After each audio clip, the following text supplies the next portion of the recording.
L'interview sur Connect en Air, depuis le salon de la radio. Nous continuons bien évidemment à recevoir nos invités cette fois-ci. Alors j'espère que je ne vais pas tromper. Pierre Masson.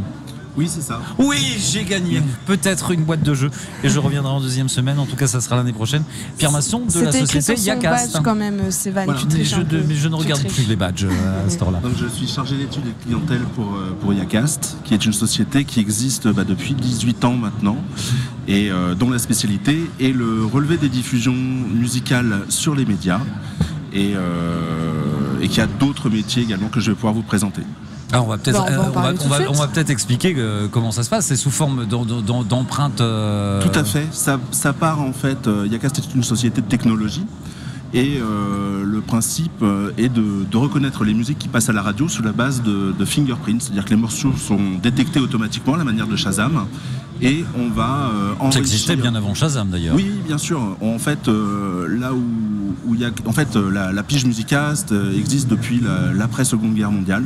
Et nous, en fait, Yacast, on est arrivé en 2000, on est arrivé au moment de la transition technologique où l'Internet a permis d'aller beaucoup plus vite, c'est-à-dire de fournir à la fois de la détection en temps réel, mais surtout de livrer les résultats aux labels et aux radios en temps réel. C'est-à-dire que le morceau passe il y a 10 minutes sur Alouette ou sur It West ou Énergie. Les différents intervenants médias, que ce soit diffuseurs ou producteurs, auront l'information que le titre vient d'être diffusé. Et on va dire toute la filière musicale en fait aujourd'hui suit nos résultats, que ce soit pour des besoins promotionnels, ça c'est le principal métier des maisons de disques qui veulent suivre les diffusions médias, ou alors les relevés de diffusion médias servent aussi pour faire le classement officiel des titres les plus diffusés à la radio, et que l'on va pondérer de l'audience également. Donc on va avoir des classements qui vont être où le premier aura 5000 diffusions par semaine. Donc c'est vraiment c'est un volume de diffusion musicale énorme à traiter. C'est des bases de données.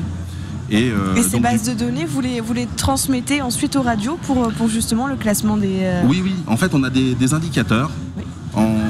Alors, il y a les classements, mais les radios peuvent également suivre leur quota francophone. Les radios vont pouvoir piloter leur programmation musicale en suivant leur programmation à eux, mais en regardant également ce que font leurs petits copains. Donc ainsi, il y a un panel d'indicateurs, les nouvelles entrées en playlist, les titres qui cumulent pour la première fois 12 diffusions hebdomadaires sur une radio, entre 5h et 24h. Donc il y a vraiment tout un étendu d'indicateurs qui sont des indicateurs hebdomadaires et qui s'enrichissent minute après minute de ce qui vient d'être diffusé. Donc là actuellement Yacast est en train de tourner et il est en train de compter les musiques qui sont diffusées actuellement à la radio. Exactement, c'est Musicast. Et la finalité, ça va être également que ces relevés soient de qualité équivalente à ce que la SACEM se serve de ces résultats pour faire la répartition. Donc il y a ce travail qui est fait, que le CSA puisse aussi faire confiance à la manière dont on va nomenclaturer les diffusions, c'est-à-dire est-ce qu'un titre est francophone, à partir de quand il est francophone. Nous on va suivre des règles qui sont des règles métiers et qui vont permettre à l'ensemble de la filière, médias et producteurs, de faire confiance dans nos résultats. Et vous travaillez main dans la main avec le CSA également ? Ah oui, bien sûr. Enfin, on a des contrats. Donc, on va définir tout ce qui doit être fait de manière rigoureuse, et on va appliquer ça à nos robots. Puis aussi à toutes les équipes, parce que c'est vraiment des équipes qui vont vérifier les musiques, qui vont attribuer un genre musical, qui vont chercher le label, qui vont voilà, donc on est vraiment... Gros travail de fond. C'est ça. Et en fait, ça implique le deuxième métier de Yacast, qui va être la distribution des contenus musicaux. Alors je ne sais pas si vous vouliez qu'on fasse la transition tout de suite sur... Faisons la transition, allez-y. Vous le faites pour nous, alors c'est parfait. En fait, voilà, il y a tous les producteurs qui s'intéressent à leurs artistes à l'antenne des radios. Et pour ça, en fait, il y a cet outil Music Center qui permet de mettre en ligne les nouveautés. et de les rendre accessibles à toutes les radios, y compris les radios, toutes les radios associatives de France, mais y compris à l'outre-mer, les radios étrangères, les radios, on a rencontré là sur le salon plein de radios canadiennes, des radios belges, des radios qui venaient d'Afrique également. Donc on a ouvert des comptes et maintenant on permet aux labels français ou même également aux labels étrangers de mettre en ligne leurs nouveautés et de rendre accessibles ces musiques à tous ces médias. Voilà. Je ne sais pas si moi je n'ai pas. Je pense que ça doit être moi qui ai décroché, mais qui suis fatiguée. Vous mettez en ligne donc les musiques pour les médias. C'est la distribution. Il y a beaucoup de radios qui utilisent ça. Avant, on était obligé, au tout début de la radio, d'aller courir chez le disquaire du coin, acheter le disque. Après, il y a eu les maisons de disques nous envoyaient les disques. Là, on n'a plus besoin de tout ça puisqu'on est sur fichier. Donc, il suffit de se loguer sur la plateforme Music Center.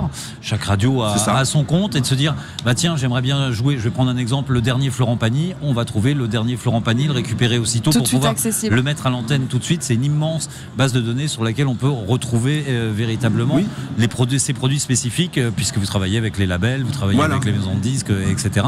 Mais la question que j'avais envie de poser là-dessus, pour l'instant, on le fait avec la musique. Est-ce que vous pensez, ou peut-être est-ce déjà fait dans ces cas-là, je ne suis pas encore au courant, mais avec les clips vidéo, par exemple? Ça fonctionne aussi. Donc on a développé donc en partenariat avec la société IMD la possibilité de livrer les chaînes de télé sous forme de fichiers dématérialisés. Et surtout, ce qui était la grande nouveauté par rapport aux chaînes de télé, c'était de dématérialiser les contrats. Parce que les chaînes de télé sont tenues d'avoir un papier qui justifie le fait que le label, le producteur, autorise la diffusion. Là, aujourd'hui, en passant par Music Center, les labels peuvent livrer les chaînes de télé sans produire de bêta, de cassettes. Les anciennes cassettes qui étaient distribuées, maintenant, c'est dématérialisé. Et IMD, qui livre également la publicité, livre maintenant les clips. Alors, petite question, parce que c'est vrai que c'est à l'honneur maintenant, on parle beaucoup, comme on est sur le salon de la radio, de la radio enrichie, donc avec des images. Pour l'instant, on disait que les clips étaient à la destination de la télé. Est-ce que ces clips pourront être aussi à la destination des radios qui veulent enrichir leur contenu, c'est-à-dire diffuser le son du clip à la radio et d'avoir les images disponibles sur un autre support? Alors, c'est une demande. Effectivement, je suis complètement d'accord avec vous sur le principe de mettre à disposition des vidéos au plus grand nombre de médias. Après, c'est vrai ça dépend pas à ce moment-là de Yacast, mais de notre partenaire qui s'appelle IMD, de bien vouloir mettre à disposition les vidéos, parce que chez eux, ça va occasionner des tuyaux supplémentaires. Aujourd'hui, IMD, ils sont chez les chaînes de TV et en fait, ils ont des très gros tuyaux qui sont liés au fait qu'ils livrent des contenus très lourds.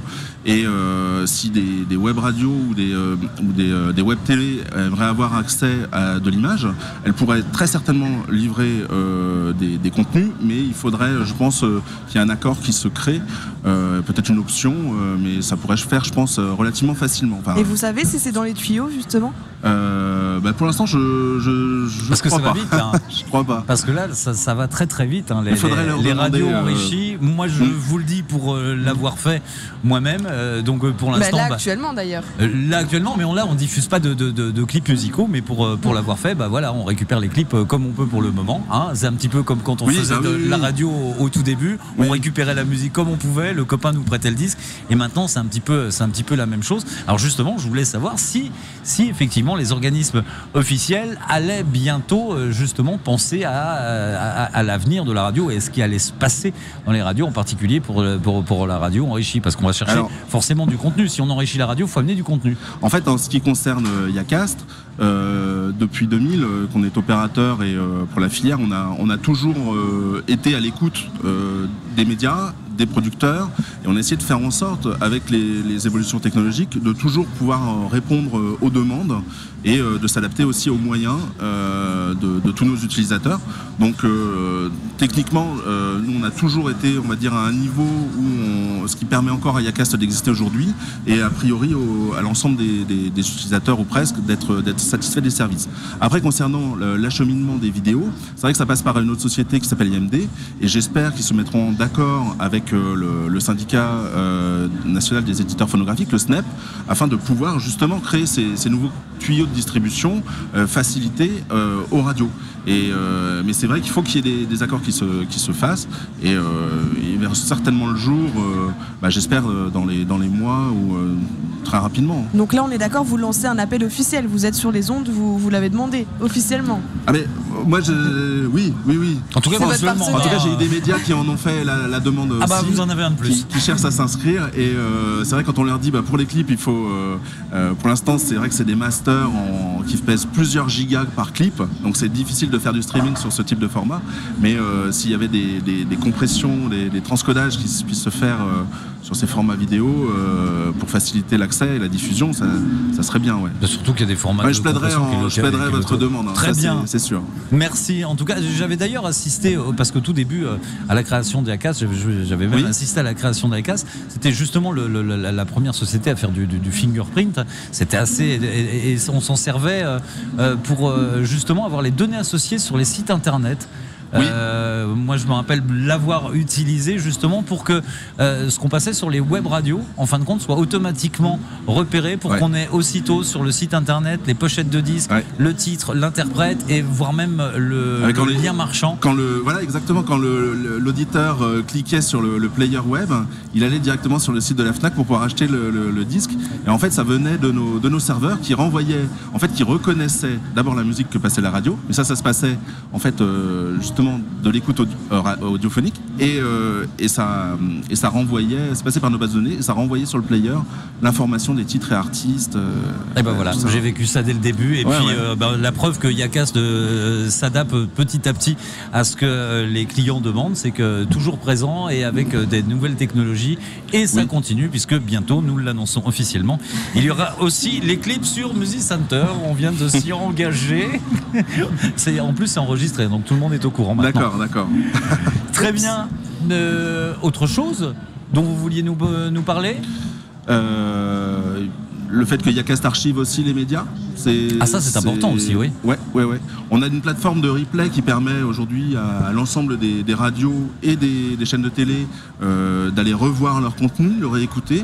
On a une sorte de player qui permet d'une manière assez intuitive de revoir, de séquencer, d'enregistrer, de partager des séquences de ce qui s'est passé à la radio. Et on a 5 ans d'archives. Donc on peut d'une manière assez aisée revoir, réécouter du contenu, voire même travailler dessus. C'est-à-dire on a des systèmes d'annotation, ça s'appelle Media Archiver. Et ça aussi c'est un produit qui marche très bien, auquel tous les grands médias tentent de s'abonner aujourd'hui.